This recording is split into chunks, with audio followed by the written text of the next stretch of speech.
Hello and welcome back to Ambitious. I am so excited to dive in today because this is something that, as a topic, I will tell you, I get asked about a lot. And it is the basis of really when you think about entrepreneurship, why we get into creating businesses. We create a business because we know that there is a problem that someone's experiencing, and we want to create a product, a service, or an offer that helps somebody to solve that problem. But a lot of us know that that's the simple equation of entrepreneurship, but we don't necessarily have people teaching us and telling us, well, just any product, just any solution to their problem? Or is there specific things that that product or that offer or that service needs to have? And that's exactly what we're going to be breaking down today. If you are somebody who is new to the Ambitious podcast, I first of all want to say thank you so much for pressing play on today's episode. I am beyond excited to add you to our Ambitious family and to have you here. And also for you OG listeners, and you know who you are, who watch every week and listen every week, thank you for using the next little bit together as an opportunity for you to dive in and to work on yourself, not only in your business, but also to up level each week in your life as well. So, all of this to say, let's look at what we need to know when it comes to creating an offer that is actually intentional, right? If we're going to create a solution to someone's problem, which is the basis of, typically all entrepreneurship, and all entrepreneurs are somebody who saw a problem and they created a product to solve it. But let's dive a little deeper. What does that product need to look like? Are there key elements to what makes that product or that service successful? And I will tell you, after helping dozens and dozens of businesses, not only to create an initial product, meaning they had nothing before they came to me, or to have somebody that maybe had offers or had services that I then went in and refined and optimized for them. These are core elements we're going to be covering today of what your offer or service needs to have. So you want to start to ask yourself, right? Like, do you really feel like you have a streamlined process to your offer?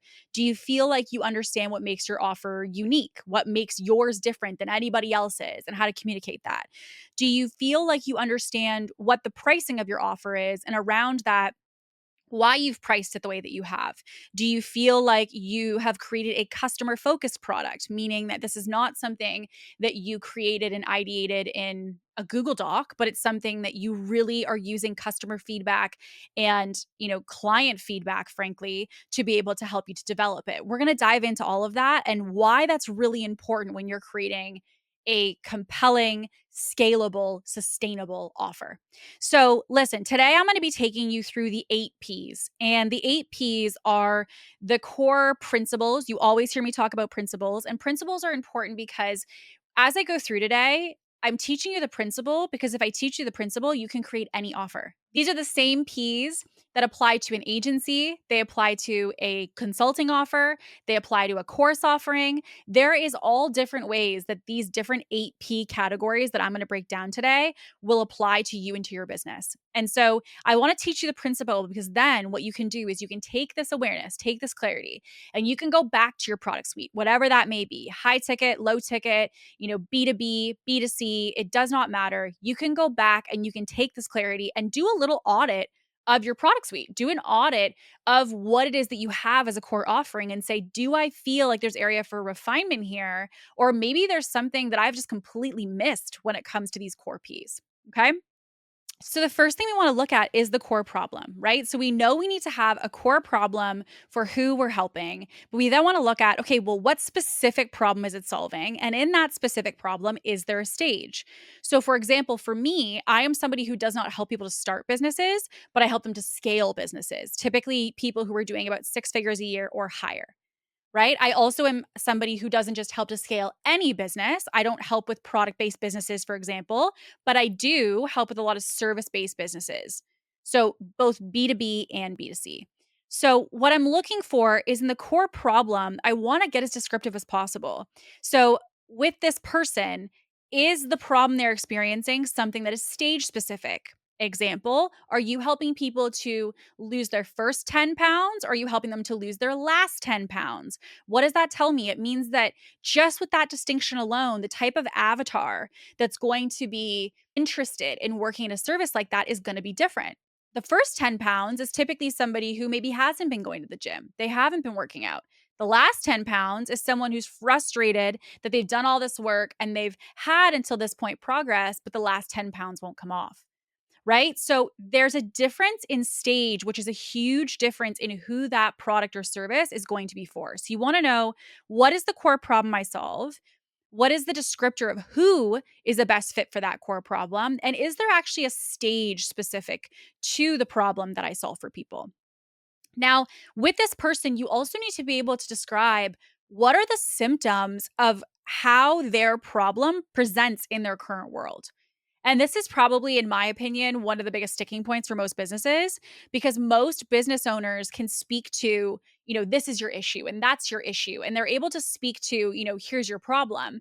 But people don't oftentimes identify with their problem directly. Instead, they're typically somebody who will identify with the symptom of the problem, meaning how that problem presents in their everyday life. So you have to know the symptoms of what their problems look like. You have to know the challenges that they face day in, day out, and be able to verbalize those. You have to know the frustrations they have, i.e., what are things that they've done and they've tried before versus what are they maybe trying now as a last ditch effort, as the core thing to try to finally move the needle. And also, we need to know their buying triggers, right? We need to know if this person, are they somebody who typically is looking to make a higher level investment? Are they someone who's doing this out of need, or are they doing this out of desire? And I'll give you an example, back to our fitness example. If I'm going to hire my first fitness coach, it may not be because I want a fitness coach. It may be because I genuinely don't know what to do in the gym. So that's a very different problem than, let's just say, on the other side. Again, this is why stage is so important.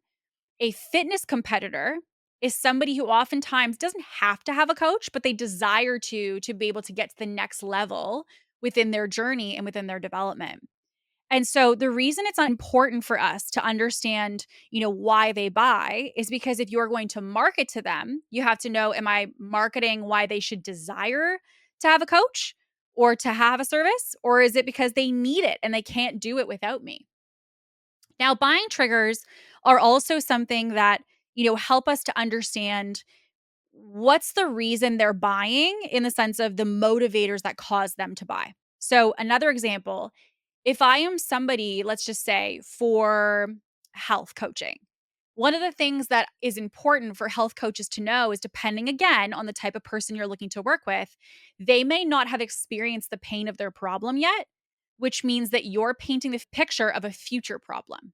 So, say I'm somebody who has high cholesterol, right? And again, none of this is like medical in the sense of, there's research to say the other way, then that's okay. I just want to give us as an example.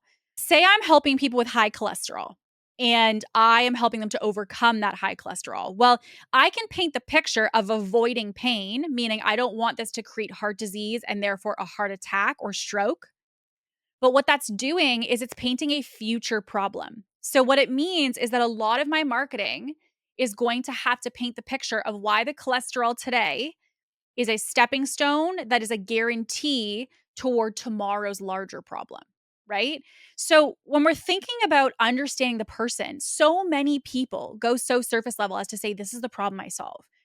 But we don't ask ourselves, well, what does that look like in their day-to-day life? What is the reason that that person's buying? Is it because they desire and they want to run toward an outcome and a dream? Or is it because, frankly, most of them are sitting in a place of pain right now and need help?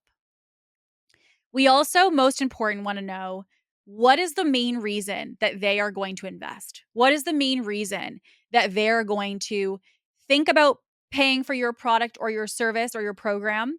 And also, what's the thing that's going to make them the most skeptical?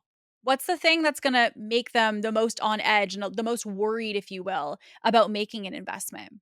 And so, even for me, I was first marketing to people who were beginners, who were new in their business.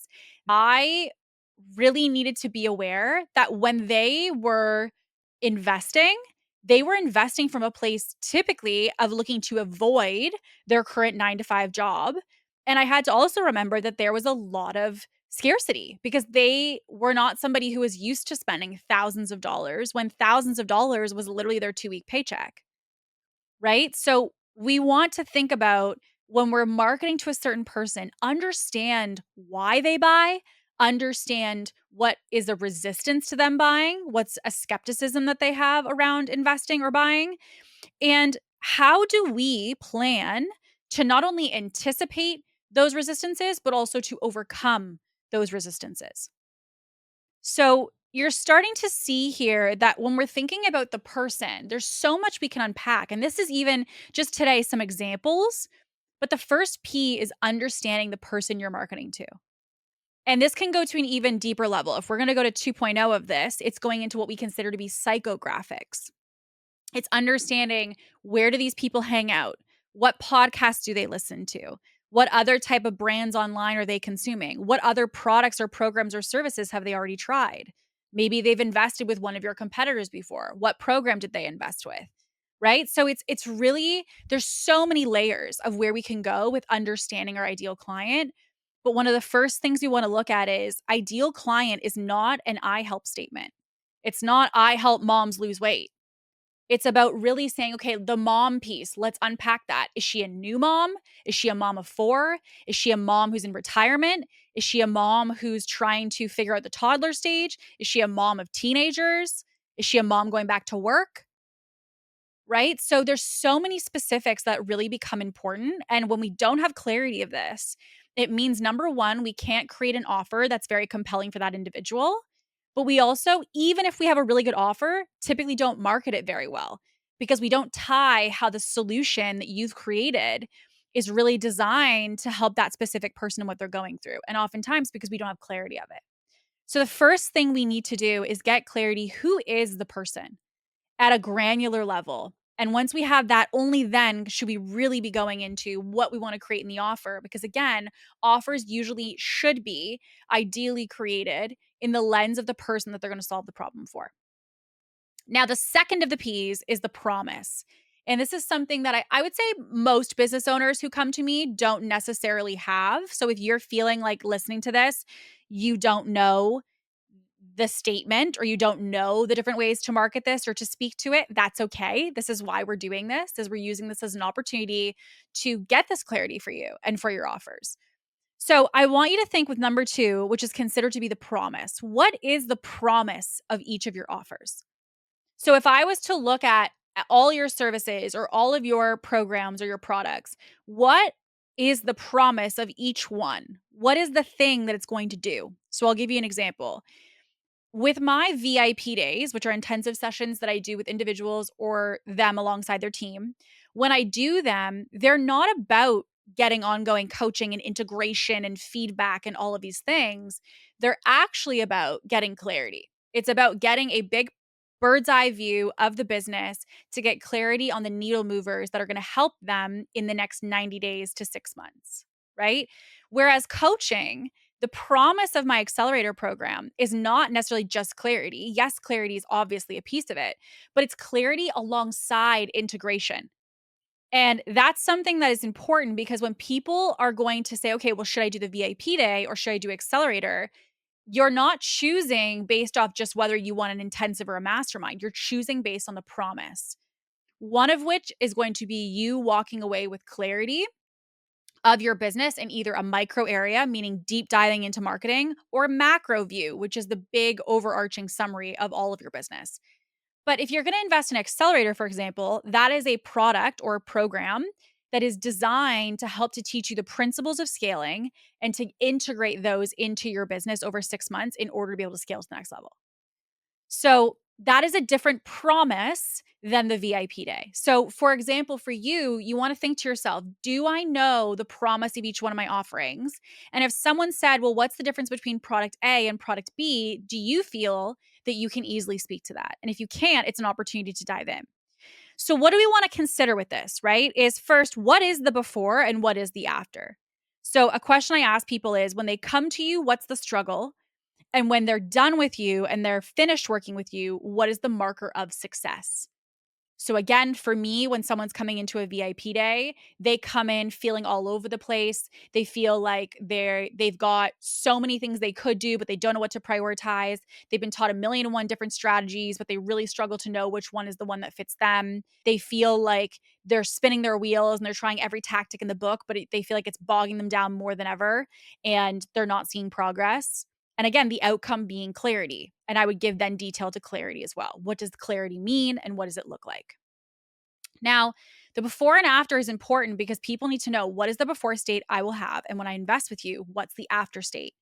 We also need to know the after state in detail of what are the outcomes of that, right? So if I say to someone, I'm going to help you to get clarity, well, clarity in what? Clarity in the roles in your team that will then allow you to become more efficient. The clarity in your marketing plan that then will allow you to have rinse and repeat marketing that pre-sells your audience and builds brand for you. Right? So, what we're gonna do when we're looking at the before and after, in the after state, I want you to think about this. There's the primary outcome and there's a secondary outcome.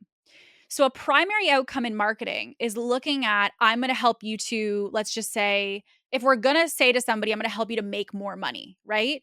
Well, if that's something that I'm saying, okay, I'm gonna help you to make $10,000 or $100,000 as the primary outcome, the secondary outcome is so you can then work less hours in your business. So you can then reinvest back into it to keep it growing. So you can then, hire another team member without eating into your profit.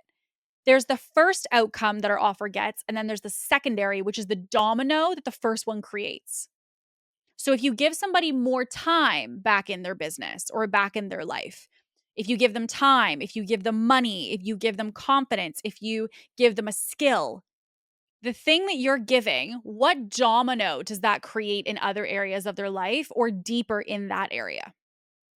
And again, these are questions that I want you to just be sitting with and asking yourself, because the idea of just like, I help people, like, all business coaches market this way.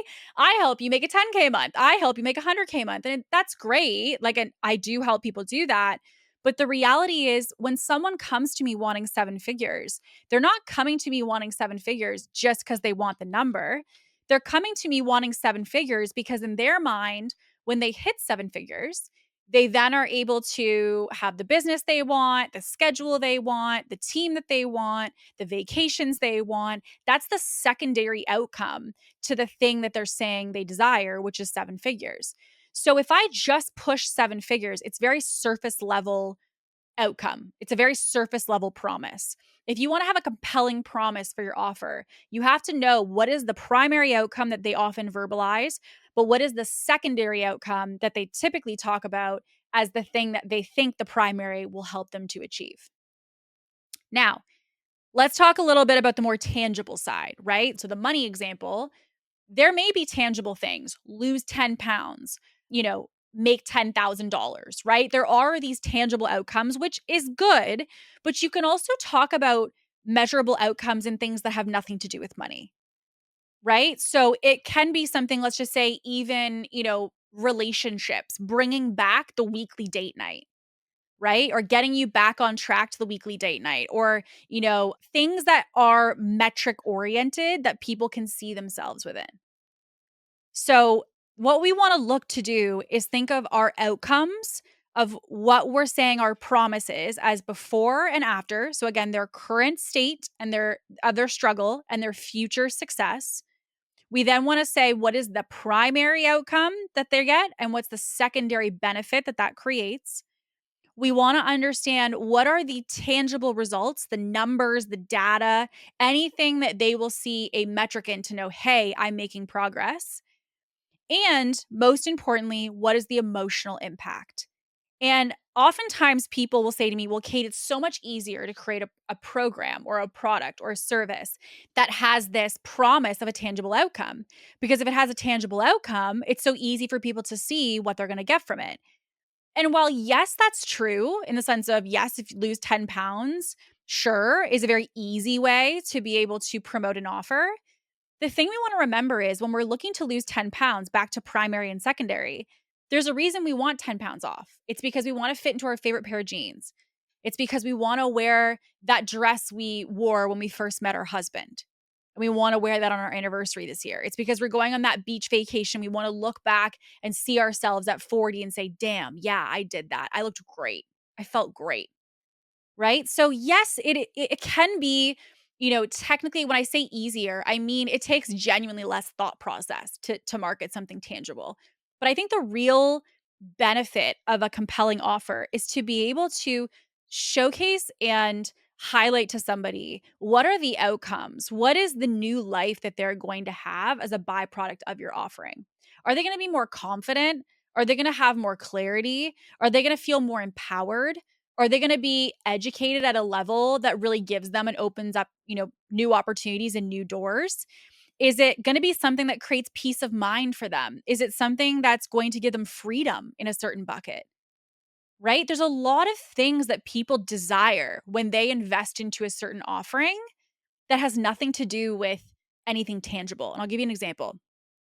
I am somebody, as we record this, I don't know if you guys can see this, I am somebody who struggles with hormonal acne. Okay. So, welcome to your 30s. Ay, ay, ay. So, anyways, I struggle with hormonal acne. So, every time of the month that time comes, you will know what's happening because I'm a week out and my face just decides to do its thing. Here's the thing. If someone says to me, "Do you want to have less volume of pimples on your face?" Yeah. Okay. Like if it's like, have half the pimples, that's a number. But what I would want to actually know is, are you someone who feels like you're exhausted of waking up every single day having to cover your breakouts? Having that extra 10 minutes in the morning trying to cover up with concealer because you don't feel confident going into your day with your face inflamed. I get it. Right? Like that's an emotional thing to say, are you sick and tired of having to cover up your breakouts, checking the mirror a couple times a day to wonder if if it looks okay? Is the lighting getting it okay? And again, like this obviously would be speaking to entrepreneurs, but the point is it's emotional. It's the fact that you're inflamed, that you feel like other people are looking at it, the fact that you put makeup on it, right? It's the emotional impact, the lack of confidence, the insecurity that can happen, the feeling of having insecurity about it. There's all these different ways that acne is impacting someone emotionally throughout their day. So, yes, while someone can say, half the pimples in 12 or half the breakouts in less than 4 weeks or 12 weeks, sure, that would be something that great. Yeah, I would love to have half the breakouts. But what I really feel I would resonate with in messaging is much more around, yeah, that is the emotion I'm feeling. I am feeling frustrated. I feel like my face was clear on Tuesday and I've got breakouts now on Thursday. Amazing. Like it's the hit to your confidence. It's the hit to your mindset more than it is the actual breakouts themselves. So when we think about promise, which is the second P of the 8, we need to look at the before and after, getting clarity of what is the primary problem and the secondary problem, what are tangible results, and what are considered to be more emotional impact. What is the emotional connection that your promise and your outcome is going to help people to achieve? That is something that you must have clarity on for every single one of your offers if you are going to say that you clearly understand the promise of your offer. Now, third, we go into positioning, and positioning is really, really important. I can't say enough. I cannot say enough how important positioning of an offer is. Because when I say to you, and if you were my client, I would say this to your face, which is, what about your product or your service is unique and something they cannot find anywhere else? What about it is distinct in the way you do it, the way you approach it, the way you talk about it, the way your brand supports it? What about the way you do it is unique and different? And if we can't speak to that, then it means we don't really have a differentiator, which then means when your ideal client goes to invest between you and 5 other people, they don't see you as distinct because the brand and the promise of the offer is really, frankly, not distinct. So, what we want to do is we want to create this distinction. We want to create the positioning. What is the unique factor about you? So, questions you want to ask is it your expertise? Is there something about the way you do it? So I have a client, for example, their expertise in the way they have their agency. Most agencies you hire will be a marketing agency, an operations agency, a sales agency, and what they've opted to do is they've decided that they were going to take the traditional agency model, they're going to flip it on its head, which is to say that you can get all of the podcast editor, a funnel developer, a sales closer, all of it in one place. They are basically an all-inclusive resort for your business. And The reason that I think that their business is so successful in the way that they've designed it is because they literally do fill a gap in the market. Most people have to invest in 5, 6 different people if they want the type of supports that this agency offers all under one roof. So, their unique factor is you don't need to buy multiple places. When you buy with us, we get it all covered. They're the all inclusive resort for your business. So, with that, they have a unique expertise within their team that allows their offerings to be considered distinct and unique. There's also, for example, somebody that I work with who also has a very unique methodology.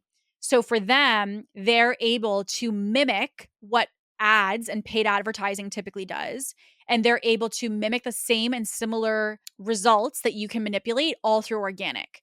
So they take the model of how ads work and they've actually found a way to integrate that via organic marketing to give people more prediction, more predictability in how their organic will perform. Just like you press a button and something happens in ads, they've transferred that and put it into organic.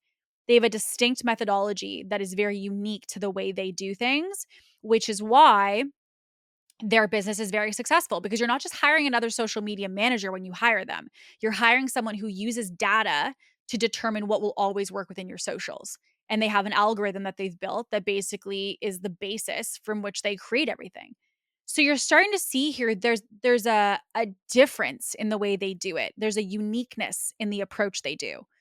So for us, for example, in Accelerator, we do not teach a blueprint. We teach scaling principles, which is very, I would say, atypical most times in programs, because most programs or coaches are unfortunately coaches who coach coaches who coach coaches. And everyone kind of becomes a carbon copy of the head mentor. Well, we have ad agencies, we have venture capital companies we work with, we have big teams, small teams, done for you service, consulting services, courses, like all kinds of different businesses and brands. And that's because we don't teach one blueprint. So we are really, frankly, the anti blueprint, which is part of the methodology. It's the scaling principles. And there's also an aspect of it, which is really being unique as well, as to not just what you teach, but also how you teach it, or not just what you do as a service, but how you do it. So, for example, for myself, with our program, we found, again, similar to the all inclusive business structure, we found there were so many people who were going to different places for different types of support. If you needed financial support, you had to hire someone different. If you had, a legal question, you had to hire somebody different. So, what we found was that people were having to invest in so many different things in addition to business coaching, because the business coaching container did not support and did not cover it. So we saw a gap. We saw people loved courses, but they needed support. So, like, okay, great. They liked the modules, but they need more. They liked private mentorship, but they liked having community as well. They liked having community, but they didn't want to be on a sea of people on a Zoom call. And so we're like, what if we put it all into a blender and we put all that together to create a very distinct support in how we do it? So, all of this to say, you'll see here, there's an aspect of uniqueness. There's a methodology, there's a perspective, there's a principle that is being leaned into that causes you to be distinct and different. And you need that if you're going to have longevity in business and with your offering, because the idea of just, I help you make money or I help you get fit is not compelling enough to make people want to necessarily invest in your product or service. Now, is there something that also is very specific in your benefit language? Is there something that, is something unique and very niche? So, for example, you could say, I am an ads agency who focuses on helping people who have less than $2,000 a month as their budget. Now, most people in the ad space have this motto of you have to pay to play. And that basically means that if you're somebody who's going to do paid ads, you're going to have to spend more money. Well, what this ad agency can do, if you wanted to say, again, make yourself different, is to say, we help those who have small budgets to blow up with their ads. So now we've got something that kind of is compelling and different, because it tells us that you're able to go against and get results going against what the typical industry or the average people say. Now I'm listening. So when you think about positioning, there's so many things that can create positioning, but today is a high level for you to start asking the critical questions, which is, what is distinct about what you do? What is distinct about what you sell? What is different about your methodology? What is different about your specific approach when it comes to each of your offers, or maybe just one of your core signature offers? You have to be able to vocalize that, because if you can't vocalize it, your audience will never be able to vocalize it. So if you don't have the clarity of your offer, how should the person who's investing in your offer have the clarity? And that's why we're here talking about this today. So the next P we're going to go into is the packaging, which is really how we actually put together and package up the actual offer itself. Now, this is the part, in my opinion, that a lot of people get stuck on. Because when you think about anytime I've had a conversation, 99, I shouldn't say every time, but 99% of the people that I have a conversation with about creating a new offer goes something along the lines of this. I've got this big idea, and here's what I'm thinking. 2 calls a week, 1 meeting at the top of the month. They get this many deliverables. They get this much support with me. I'm in messaging Monday to Friday between 10 to 6. And it instantly goes into the package of the offer. And listen, I think the package and the structure of the offer is something good. You want to put thought process into that. But we have to also remember that people don't buy stuff. They buy problems and the solution to those problems. So when we're going to go in and create an offer, we are not looking to go instantly into the stuff, which is very much about the actual packaging itself. We want to first get clarity on the person, the problem, the promise. Those are the foundational elements that need to be there before we ever should be having a conversation about the packaging. Because the other thing we want to remember is the certain type of packaging is influenced by the person. And I'll give you an example. If you're going to go to Sephora versus going to, say, like a Shoppers Drug Mart, or I'm Canadian, so I'm thinking like a Target, right? If you're going to go to a Target or a Walgreens or something along that line, it's a different type of consumer when they're buying makeup than the person who goes to Sephora. And the reason you go to a Walgreens or a Shoppers Drug Mart is not because you're not someone who will buy there. It's because when you go there, the reason you go into a Shoppers is not the same reason you go into Sephora. So when you go in Sephora, your mindset is different because you're spending $50 on something versus potentially 5 or 15. So we want to remember that the packaging, for example, on the experience at Sephora is very different. It's under glowing lights. There's scents that are being pumped throughout Sephora to create an environment. You've got, someone walking over and guiding you along buying your product, right? There's an experience to it. The packaging comes typically in more refined, more elevated packaging, right? And it's all put away and they're on display. The packaging is part of the product and the actual offer experience. The same thing is true when it comes to online businesses. That does not change, but people believe that the product and the offer has to come in place first. But the thing we want to remember is there's a difference between selling a mascara on the long, long aisle of a Walgreens than there is selling the mascara inside a Sephora. It's a different experience because the type of person you're looking to speak to with that product and how you present it is also different. So I say this because it's really important we get those foundational elements done first so that you're not focused on the packaging, but I'm like, who is this packaging for? Right? Who are we trying to connect with? What are we trying to market to this person? How do we need to present it so it fits with the avatar? You have to know the avatar and some of the core elements we've covered before you should ever go into packaging. Okay, so I want to take a quick little brief interruption from today's episode to let you know about something really exciting. And I want to first preface, there is nothing here that I have to sell you. This is about something that is entirely free that I think would be a massive support for you if you are someone who's loving all things Ambitious Podcast.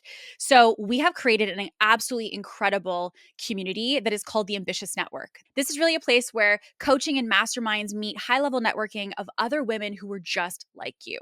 So a little bit of what you can anticipate. This is a place for you to grow, to connect, and ultimately to get the support that you need to elevate your business. And so some of the things you can anticipate inside. Number one, live hot seat coaching. This is literally live coaching in the way that I would do inside of our masterminds and our different offers, only inside of this community, entirely free. You'll also get the opportunity to get access to exclusive giveaways that are not available anywhere else. So these are things like giveaways of different books and resources that I'm obsessed with that have really helped me in my journey of business, but also things on a larger scale, like some of which have been 6 months of private coaching type of giveaways. So all of this to be said, massive amount of resources being given inside, and also trainings and resources, tools of frameworks and downloads and worksheets and masterclasses that are going to be things that will really help to take you and your business to the next level. Now, it's also not just about me. I have an incredible network and a community of other entrepreneurs who also want to give back to you if you've loved their interviews and their discussions on the Ambitious podcast. So we have guests that are also providing resources in the community that will only be available inside the Ambitious Network. But there's also the networking aspect. And this is a place for you to not only connect with other women about what's going on in your business, what's currently working or not working in today's current market. It's a place to share wins, but it's also a place to connect with me and get my feedback and support for you and your business. Now, all of that to be said, this is as I said, mastermind meets networking. And I really have created this as a community that I want to be something you've never gotten anywhere else. It's not this low ticket membership that you feel like you're paying for, this graveyard of resources that the person has that they don't know what to do with. And it's also not that Facebook group that you're inside of that you feel like you get tons of notifications, but you don't really want anything that's inside of it. It all feels surface level. We want to give you the ability to have mastermind meets high level networking all in one place. And the Ambitious Network is where you're going to find that. So, how you can get inside. If you want to go to the show notes beneath, you can click a link to join us inside the Ambitious Network. And if you also want to connect with me on Instagram, I'm also happy to chat with you about it. So, if you DM me the word ambitious, we'll be sure to chat a little bit more about the network for you and give you the link to get inside. So, all of that to be said, I don't want to take any more time away from today's episode. So, without further ado, let's get back into the show. So, packaging can be things like, obviously, number one, actually understanding how you want to create the service. So, having a clear understanding of, how do you want to package the different things you have.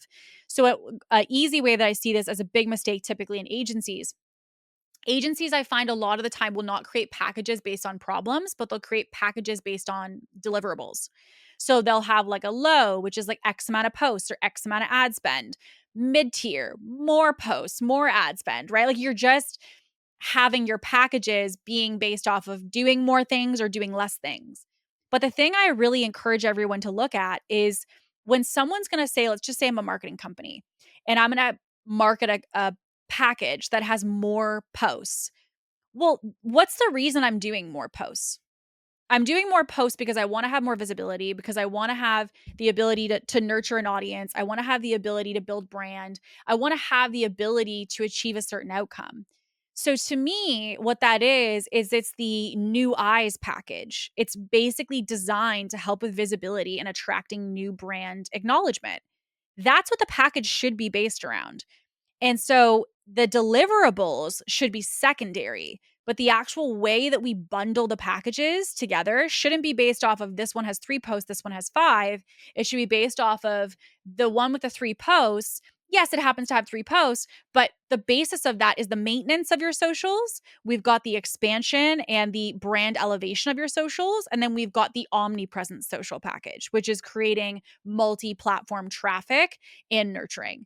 It's solved around a problem. And one of the things that I tell people is we're not looking to create your packages based off just creating a package and price points. We want to think, what are the problems someone looks to solve and solve them that way. And here's an example I give to clients all the time. When you go into a spa, they will have a la carte services. So they will have like a massage, they'll have a pedicure, they'll have all of these different things that you can buy. But you'll also see they have the Mom's Day Out package. You'll have the Galentine's Day package. Why do they have those? Because they know that there's certain avatars. This is why the avatar is very important. There's certain avatars that they know that they're looking to market to and that they're looking to connect with. So they create those packages to solve certain problems that speak to that ideal person. So the way we make packages should always be based off of easy to understand problems and not based on deliverables. We also want to make sure that typically we do have, if you're going to have multiple products, that you think about who, again, back to the ideal client are we marketing to. But if you're marketing to more of a broader audience, in the sense of you think that you have a couple different levels of investment where people could invest with you, then you want to make sure that you do typically have something that caters to different levels of individuals. Like we have free things, we have $97 things, we have things that are $1,000 all the way up to $100,000. And that's because in that spectrum of how all of that is developed, it's targeted toward helping people at different levels of investment. So you also want to look at with your offers, how do you want to structure them in the sense of how they sell? Are they things that sell seasonally, meaning that they only are, typically on sale once a year, twice a year? Are they things that are time sensitive? Are they things that have deadlines? So like are they something that is, a limited time offer? Is it something that is not always available? Is it time sensitive? And also something that we wanna look at is, is your offer an evergreen offer or is your offer something that is more promotion oriented? Again, not right or wrong, just different. You wanna know how the offer is intended to sell so you know how people ultimately buy it as well. So, an example of this would be things that we buy seasonally. So, if someone is going to sell me a Christmas candle is something that's not gonna be available all year round. So it means that the actual energy that they put in to the package, to the actual way that it's created is based off of a seasonal type of promotion. So it's something that you create depending on the season, but you don't always have available. And that's also true when it comes to certain offers that people create. Now, here's the other thing when it comes to package, which is something people don't talk about a lot, but it is something that I see does make a big difference is aspects of guarantees and avoiding of risk. And one of the things I will say is this is a personal preference, but when you are somebody who can put into the offer as part of the packaging that you're removing risk, you will generate more sales. So I'll give you a couple examples. In my foundations program, I used to have what was considered to be an action based guarantee, which basically meant I was so confident in my process. I knew that I could get people clients, I knew that I could get them results, but I had a requirement, which was that you had to be at the calls. You had to be in the process. You had to be somebody who was showing up. And if you were showing up, then that told me that you were basically getting all the information you needed. And if you got the information you needed and you did the homework, there's no reason you should not be signing clients. And so what I had what was considered to be an action-based guarantee, which basically meant that as long as you take action, I can guarantee you will get results. And my rule was if you did not get results for whatever reason and you attended every call perfectly, you did all the homework and you did not get an outcome, I would literally coach you until you got a client. That was my rule. So that was what I considered to be an action based guarantee. Action based guarantee or also money back guarantee. Some people will have a money back guarantee. You often see this more in the physical product space where they'll send you something and they'll say, listen, if you don't like our face cream, if you don't like our makeup, if you don't like what we've created, then we have a money back guarantee, which ensures that if you don't like it, we'll send you a full refund within 30 days. So that's also something that you can look at as well, which is do you want to do a money back guarantee? You also can do, which I see a lot within the membership space, is people doing a free trial. The first month is free.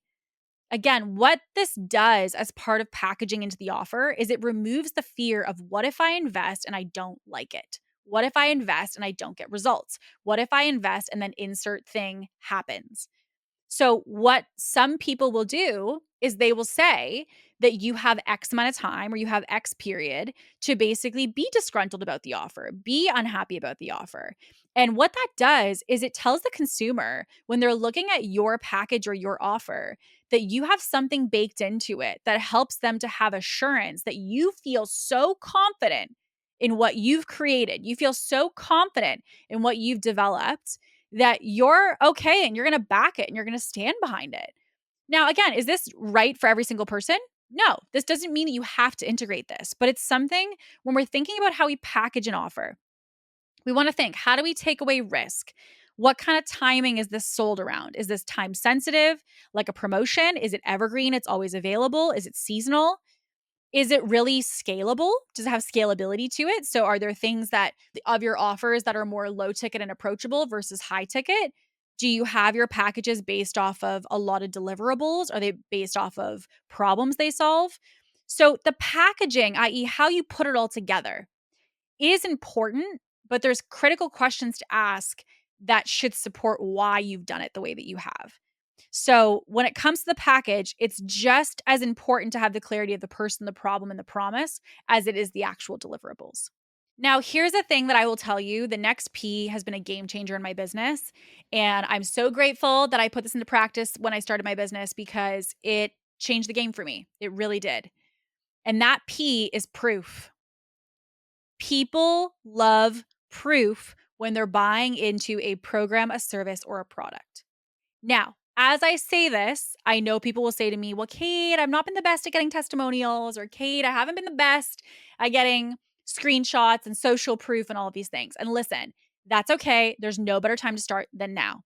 The thing that I will tell you is when you have social proof in any capacity, it can be a voice recording someone sent to you how great your product is. It could be a screenshot of something. It can be a written testimonial. It can be an interview case study. I don't care what it is, but the actual proof that you have will determine and will greatly impact how many people feel confident in buying into it without a ton of questions. Because there's a couple core questions that were passed on to me from a mentor, and they've been a really guiding light in everything I've done, which is number one, can I trust this person? People want to know, can I trust this person? So, can you trust me, right? Can someone trust me when they're investing? Two, can I trust this product? So, will it work, right? Will this product work? Does it get outcomes? And then the third, which is the most important, is yes, but will this product work for me? So, can I trust this person? Can I trust this product? Can I trust this product will work for me?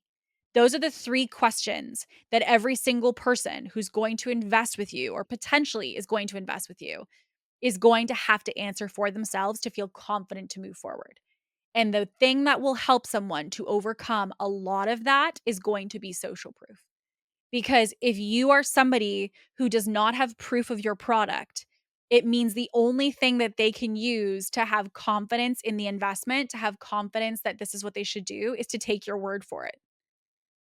And let's think about that. In a day and age of the online space where everybody's making a claim that they can save your life and completely change your bank account and change your health and change this, we need a little bit more to not to say that that won't work, it can work, but what if someone else said, you know what, hey, Kate just doesn't say that she has good product or that she has a good offer. Her website has pages and I have a whole testimonial area, screenshots, reviews, per program, per style of testimonial you like.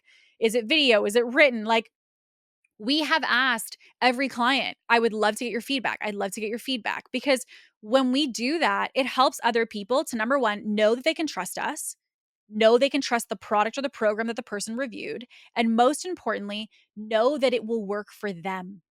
When you have proof of the results that you've been able to generate, what people are able to do when you have that presented in marketing is you can actually help people to see themselves within your past ideal client.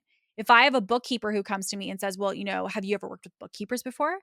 They can go to that page and see all the different types of financial industries, not just bookkeeping, but financial advisors, anybody in there that I have worked with in the financial bucket that I've helped to scale.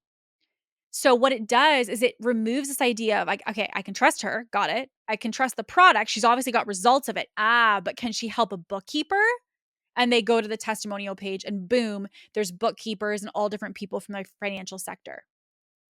This is really important because if you are not somebody actively looking to collect proof of your product, it means that you're asking people day in, day out within your marketing to just take your word for it, to just trust you and invest.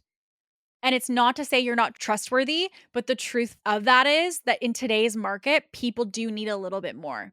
And I'm not asking you to have pages and pages, by the way. You don't need to have pages and pages of social proof, but having even a couple things that you can market that are not just you saying and claiming it's the best is going to be important. So this can be case studies, it could be testimonials, it could be interviews, it could also be, things like screenshots and proof of concept. All of that is okay, but we want to have something that shows people the proof.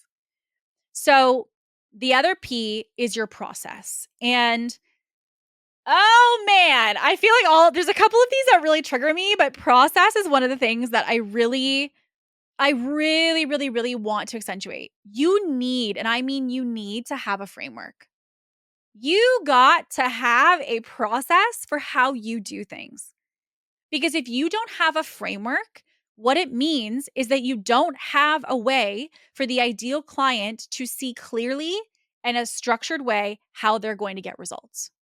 If I hear you explain your thing, well, like, we're going to do this and we're going to do this and we can execute this, you're giving me a laundry list of to dos, but you're not showing me a path. I want to hear phase one. This is what we're doing. These are the kind of things we're going to be doing, but this is the outcome we're going to achieve. Then we go to phase two, where then we build on that, where we do A, B, C, D. Then we go to phase three, where this happens. I want to feel like you have confidence and you have clarity in the process you're taking me through to get me to the outcome that I desire. And if I don't feel like you know it, then I feel lost of what the heck I'm even investing into. And guess what? If you don't have the outcome and you don't have the promise and you don't have the proof, we have so many things stacking against us that make our offer really, really difficult to get people on board with. So, the one thing you can control today, you could pause, stop this episode right now, and you could go make a framework. The framework is not something you have to wait on. It's something that every single business owner, even when they're like, but Kate, I don't know my framework, you have a framework. You have a framework in your business. And if you don't know your framework, it doesn't mean that you don't have one. It just means it needs to be created. And that creation is something that people can lean into to help to better understand how they're going to get results. So I'll give you an example. I talk a lot on this podcast about principles, right? And so one of the things that people ask me is, okay, well, what are the principles? Well, the principles are really, as I see it, 5 core stages. And they're the same stages in this order in particular for a reason. So first is attract. Attract is all about literally building brand with your core audience that you have right now and getting your ideal customers in a community and using your marketing and your messaging to activate those people to be pre-sold on your products. 2, conversion. Conversion is all about taking that attention and traffic and having a streamlined, rinse and repeatable process that you take them through that you can rely on that will consistently always sell for you. And the most important thing that we will teach you is how to understand the data of your sales process so that if anything ever does not go the way you want, or if you feel like people stop showing up to calls or people stop answering in the DMs, you know exactly, number 1, how to triage it, and number 2, how to fix it. Third is going to be deliver. It's all about your product suite. So we know that if we create a lot of interest and a lot of people buying into your offer, but they don't stay because they're not happy and they're not getting good results and they're not having good retention and they're not referring people to you, they're not renewing in your offer, you are going to have one person coming in the front door and another one leaving out the back, which makes it impossible to scale. Scale is about retention and not acquisition, which means that it's all about building your client base internally and not having a revolving door of people, which is why we help you to master your product suite, creating the intentional offers you want to have, and then creating retention around making sure that they're happy so that they stay and you get great results, great renewals, and great referrals. Now, then after that, we go into automate, which is looking at if we have dialed in everything, we want to buy back your time. We want to make sure that we have everything dialed in and optimized and automated as close as we possibly can so that you have the best opportunity for success of scaling to the next level. Once we've done that, and only once we've done that, do we look at delegate and looking to expand, which is how do we actually start to hire people and bring them onto our team to help to take our business to the next level. The reason we say them in that order is because we're not going to have you hire something that a computer or a system could do. And so the reason delegate is last is because we always want you to put in a process before you ever hire a person. So what you'll see there is I have a system, I have a process of 5 steps: attract, convert, deliver, automate, and expand. Those are the 5 pillars that we teach every single business. Any company, any stage, it does not matter. They are something that every single person has scaled with us using. So when you join into, let's just say, one of our programs and we explain that framework to you, I'm not saying, well, we're going to do a landing page and we're going to do an application and we're going to do, your Instagram strategy. That's me listing off stuff. What I want to know is tell me the outcomes you're going to get from me, not the list of stuff you're going to do. And the way that we're going to do that, and the easy way to be able to do that, is using a framework. So it needs to be easy for people to understand. It needs to be easy and make them feel like you have an understanding of how to implement it in a refined and easy way. And it needs to be something that's very transparent about what does the person need to expect or what can they anticipate at each stage of the process. Now, the second last one we've got here is price. And this one's very simple. You should always price based off of value first, not necessarily just what the cost is. Now, I want to be very clear. You should be calculating your cost. I will tell you right now, I have seen too many P&Ls. I've seen too many P&Ls where people think their business is broken and your business is not broken. You haven't run the cost of your offer. And because you haven't run the cost of what your social media management package costs you every month, you haven't built in a profit margin, which means you haven't actually built in a way for you to make money. You're just adding a price tag to it because someone else online you saw has that price tag. When it comes to pricing your offer, you need to be able to easily explain to me, what am I getting for the investment? You need to make sure that you have cost built into your pricing, and you have to make sure that you base the price on your offer on the value of the problem it solves, not just based on the time you allocate. I'm going to repeat that. The price of your offer should not just be priced on how much it costs, but it should also be priced on the value of the offer and the promise that it has. I'm going to give you an example. There was a time when my coaching for private coaching, it's not any longer, it's more than this, but at the time, my private coaching was around 45,000, okay? So, the private coaching for 6 months used to be 45,000. And I remember I had someone come to me and they were like, "Well, that is the price of a car." I'm like, "Yeah, it is. It is." And I acknowledge, because it is a big investment. It is the price of a car. But I had this person come to me and they said, like, that's a big investment. I said, "It is." But here's what I'll also tell you. I've had people who were very nervous about spending 45,000, and they are people that also within 3-4 calls of us working together, they were doing $300,000 a year, and they were then doing $1 million within about 4 calls together. So here's what I can tell you. The things we're going to dive into, the things we're going to teach, the things we're going to do are going to be things that are helping you to rapidly scale. So I recognize that it's a big investment, but I also know what it has done when people are able to get into my space and when we're able to work together inside of private coaching. And in doing so, I'm confident that this is going to, because of the proximity you have, because of the support you have, I am confident that we can get you great results. Now, here's the thing. I cannot guarantee the results, right? But what we're looking at here is you're saying, yeah, I know it's a big investment. If you have a social media management package, I have a client who was a marketing agency and they charged $7,500 a month. I have another client who's a podcast editor who charges $7,000 a month for one of their podcast management packages.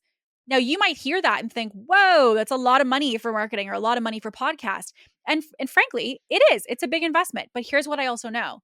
They've blown up their clients' podcasts. They have blown up that client's socials because of their investment into that and the type of support and the problems they solve when someone's in that package.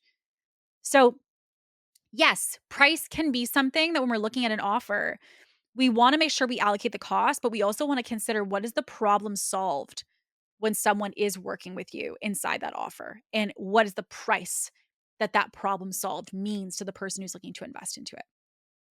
Now, here's the last one of our 8, which is progression. There needs to be a progression within your offer. You should not be having offers or creation that is considered in your mind a one and done. Nothing is ever going to be a one and done. So if you are like, I made my offer, it's done. I made my agency, package guide, it's finished. The idea of I have these done and therefore I'm done with creating them is not necessarily helpful for your business, and it's not actually scalable, because what it means is you've created them in mind with what you think is complete, when truthfully the most successful products are considering the ideal client at all times and what it is that they want and what they need. And so the progression aspect is going to be a couple things. You want to iterate the offer. So constantly be improving the offer. Change the way that you structure it based on client feedback. Change the way that you structure it based off of your experience of it and how you're going through it.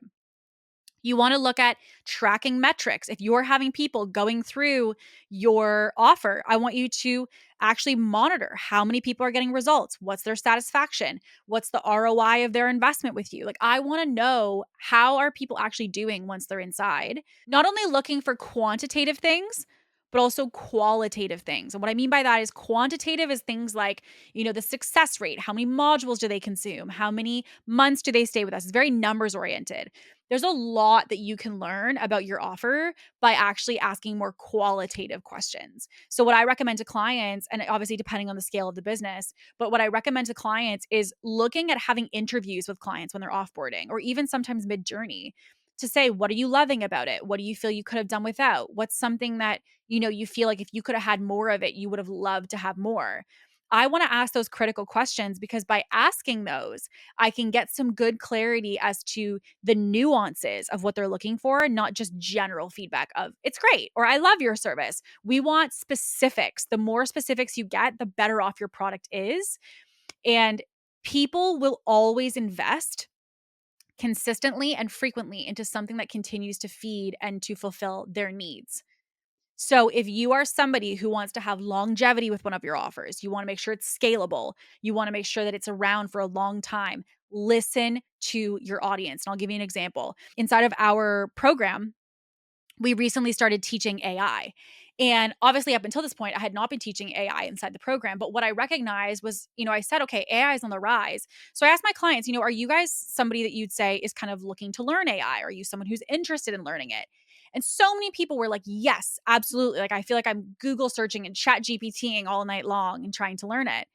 So I thought, okay, well, they can either chat GPT and go learn this on Google, or they can learn it here. And if they can learn here about AI, it's also going to be a way for them to have a continuous resource of support with AI. So now what we did is we've integrated AI trainings, templates, example prompts for our programs that have allowed people to be able to integrate AI with our frameworks that help them to cut back on the time that's needed to execute the framework.